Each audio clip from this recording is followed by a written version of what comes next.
हरे कृष्णा। क्या आप जानते हैं कि हमारी वैदिक संस्कृति में संपूर्ण वर्ष के दौरान इतने सारे सुंदर व्रत, त्योहार, पर्व क्यों आते हैं? वास्तव में ये पर्व मनुष्य के जीवन में नवीन ऊर्जा और आध्यात्मिकता का संचार करते हैं, जिसके माध्यम से व्यक्ति अपने धर्म, अर्थ, काम, मोक्ष की प्राप्ति कर सके और सुचारू रूप से उसका जीवन चल सके। ऐसा ही एक शुभ पर्व है अक्षय तृतीया, जो कि वैशाख मास शुक्ल पक्ष की तृतीया को मनाया जाता है। हमारी रोजमर्रा की बोलचाल भाषा में इसे हम आखा तीज कहते हैं। इतना पवित्र और शुभ दिन होता है ये कि इस दिन किया गया कोई भी शुभ कार्य उससे अक्षय फल प्रदान करता है। अक्षय का अर्थ जिसका क्षय ना हो, जो नष्ट ना हो। इसी से जुड़ी एक विशेष कथा आज हम आपको सुनाएंगे। कथा प्राचीन समय की बात है, जब पृथ्वी पर कई महान राजाओं, ऋषि मुनियों से सुशोभित थी। चारों तरफ शांति थी, सुख का वास था, लेकिन फिर भी कर्म चक्र सबका एक समान कहाँ होता है। इसी समय में वहाँ एक ब्राह्मण अत्यंत ही निर्धन अपने परिवार के साथ रहता था। परिवार के नाम पर सिर्फ पत्नी थी। वह सुंदर थी, सुशील, पतिव्रता नारी थी।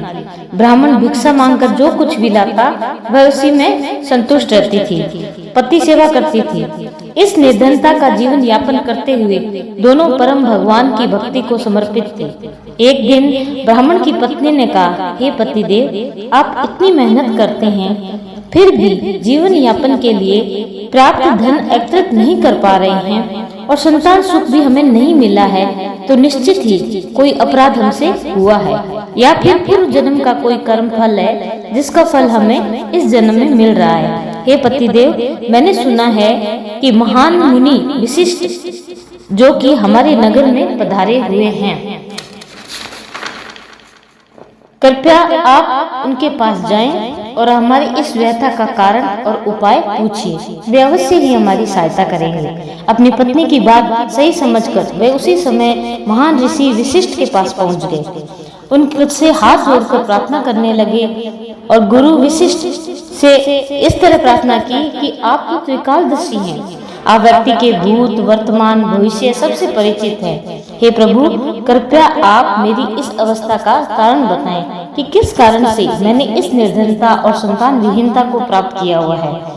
आप कोई इसका उपाय भी बताएं, कृपया हमारा मार्गदर्शन करें, हम पर कृपा दृष्टि करें। ब्राह्मण की बात सुनकर गुरु वशिष्ठ ने कहा, हे पुत्र, पिछले जन्म में तुम अत्यंत धनी थे, तुम्हारे कई पुत्र भी थे, परंतु तुम अत्यंत ही कर्पण थे। तुमने अपने संतान के ऊपर कभी भी धन खर्च नहीं किया था।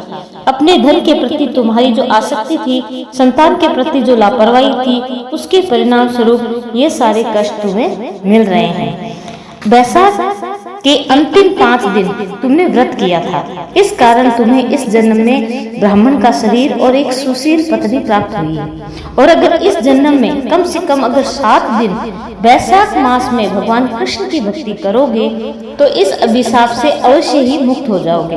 और वैशाख मास के शुक्ल पक्ष में पड़ने वाली तृतीया तिथि मतलब अक्षय तृतीया पर भगवान श्री कृष्ण की पूजा अर्चना करो।